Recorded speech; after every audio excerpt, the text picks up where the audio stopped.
अभी हमारे साथ निखिल मंडल जी है जो गांव-गांव जाकर लोगों से मिल रहे हैं। बहुत-बहुत स्वागत है सर। नहीं देखिए, जो नीतीश जी का मॉडल है, विकास जो पैमाना है उसी के तहत हम लोग भी जाते हैं। और जब आप काम किए होते हैं तो नेचुरली जब लोगों के पास पहुंचते हैं तो पॉजिटिव फीडबैक मिलता है। तो सरकार के तहत जितने सारे योजना जो आज तक कही गई थी या अनाउंस किया गया था, वो ज़मीनी हकीकत में है कि नहीं, ऐसा भी नहीं है कि 100% हो चुका है। कई जगह बहुत सारे डिपार्टमेंट में अलग अलग प्रॉब्लम सुनने को मिलते हैं। जब ग्राउंड रिपोर्ट के तौर पे जाता हूँ, लोगों तक मिलता हूँ, तो कई बार समस्या होती है। कई लोग कहते हैं यहाँ फ़ोन कर दीजिए, वहाँ फ़ोन कर दीजिए। उस तहत भी कोशिश होती है कि कुछ जो छूटे हुए कार्य हैं वो कंप्लीट हो जाए। तो मुझे लगता है कि गवर्नमेंट ने जो काम किया है उसी के आधार पे मैं भी जा रहा हूँ और बहुत अच्छा रिस्पॉन्स है। और नेचुरली जब आप सरकार बनाते हैं या कोई विधायक से आप कहिए कि एक्सपेक्टेशन रखते हैं, तो वो यही रखते हैं कि वो क्षेत्र का विकास करे।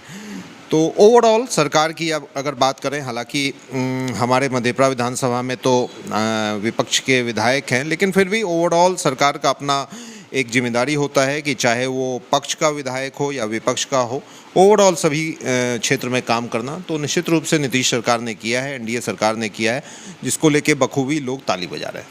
अच्छा, मधेपुरा विधानसभा में आपको क्या-क्या अभी कमी नज़र आ रही है? नहीं देखिए, कमी के तौर पे तो कोई भी जो विकास का पैमाना होता है वो 100% कभी कंप्लीट नहीं होता। जैसे सड़कें बन गई तो ऐसा नहीं है कि 100% सड़क बन गया। बहुत से सड़कें ऐसे भी हैं जिसको कि रिपेयर करना बचा हुआ है। बहुत सा ऐसा है जो कि ग्रामीण सड़क में कुछ छूटे हुए सड़क हैं जिसको लेके कार्य चालू होना है। तो बहुत से ऐसे चीज़ें हैं। हॉस्पिटल में जाएंगे, कई बार दवाई की शिकायत होगी, कई बार आपको अलग अलग डिपार्टमेंट में डॉक्टर्स की शिकायत होगी। तो वो ऑन गोइंग प्रोसेस है। ऐसा नहीं है कि लोग ये कह दें कि 100%, और हम चाहते भी नहीं हैं और हम जानते भी हैं कि हो भी नहीं सकता कि 100% हो चुका है। तो वो तमाम कमियों को निकाल करके अलग अलग विभाग तक पहुंचाना और उसे सटीक उस पर काम करना, यही एक आधार बना हुआ है। पिछले 10-11 महीने से लगातार पटना छोड़ के जब मैं घूम रहा हूँ तो बहुत से समस्याओं का निदान भी किया हूँ। और मुझे लगता है फिर भी अगर ओवरऑल अगर आप देखेंगे तो बहुत अच्छी स्थिति है। सरकार से लोग खुश हैं और कई ऐसे योजनाएं हैं जिसको लेकर के काफ़ी प्रभावित हुई है यहाँ की जनता। क्योंकि आप फेसबुक पर काफ़ी एक्टिव भी हैं, अगर लोगों को कुछ शिकायत रहती है तो अगर कमेंट करेंगे या आपसे मिलेंगे तो उस शिकायत का समाधान होगा? नहीं, मुझे लगता है कि मैं बहुत से ऐसे मधेपुरा क्या, मैं इस प्रदेश बिहार प्रदेश की बात करूं कि बहुत से ऐसे लोग मुझसे आज व्यक्तिगत जुड़ाव है, जो मुझसे मिले हैं, अब घर पे आना जाना है, जिनसे अगर पहली बातचीत हुई होगी तो वो फेसबुक के जरिए होगी।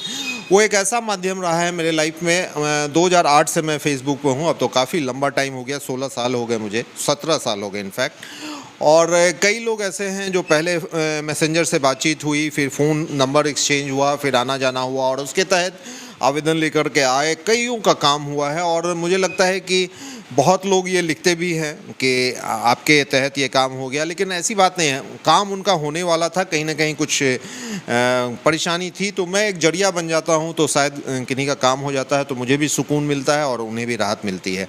बाकी फेसबुक तो एक ऐसा माध्यम है ही जिससे आप लोगों तक पहुँच सके, और उसका मैं बखूबी इस्तेमाल करता हूँ। मधेपुरा विधानसभा क्षेत्र में एक बस स्टैंड बना हुआ है करोड़ों के लागत से, जिसका यूज़ नहीं हो रहा है। अभी बारिश का समय है, लोग कॉलेज चौक पर बस पकड़ते हैं, भीगते हैं, कहीं भी बस का शेड नहीं दिया गया है कि जहां लोग रुक के। इस पर आप क्या करेंगे? नहीं, ये जो आप बात कह रहे हैं ना, ये पहले भी हमारे पास आ चुका है और ये संबंधित विभाग तक चला भी गया है। इसके अलावा पानी का भी वहाँ पानी की भी परेशानी है, तो उसको लेकर भी आप देखेंगे कि पूरे मधेपुरा में ही अब हर बार क्या होता था कि नाला का स्वरूप बदल जाता था या नए सिरे से नाला बन जाता था, लेकिन निकासी की समस्या का समाधान नहीं होता था।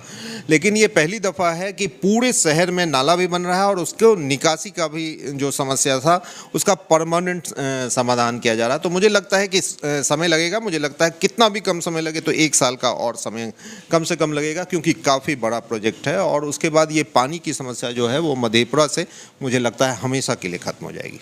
बाकी चुनाव तो काफ़ी नज़दीक है, अब दिलचस्प देखना ये बनता है कि आखिर चुनाव में क्या होने वाला है। बाकी अगर आप फेसबुक पेज पे देख रहे हैं तो पेज को फॉलो कर लीजिए, अगर यूट्यूब पे देख रहे हैं तो चैनल को सब्सक्राइब कर लीजिए।